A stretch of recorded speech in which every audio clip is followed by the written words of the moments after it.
Sveiki, na ką, prieš šventinės paskutinės dienos ir toks atrodo, kažkoks prieš šventinio šurmulio debesis kabo virš galvos, tai manau pats laikas būtų išsitraukti angelų žinutes, kaip manot?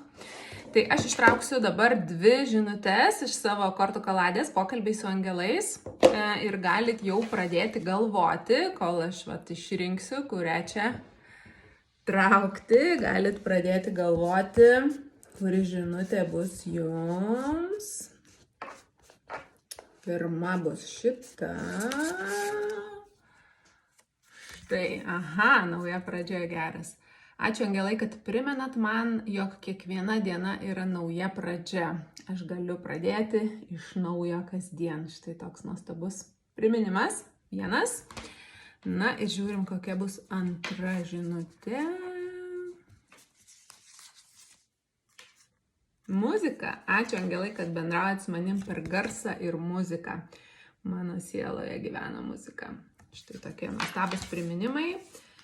Pradėti iš naujo kasdien ir mano sieloje gyvena muzika. Jeigu atliepia kažkuri, tai tiesiog pakomentuokit tos kortos afirmaciją komentaru apačioj. Ir pasidalinkit, jeigu kažkam reikia šitos žinutės čia ir dabar. Angelai visada šalia.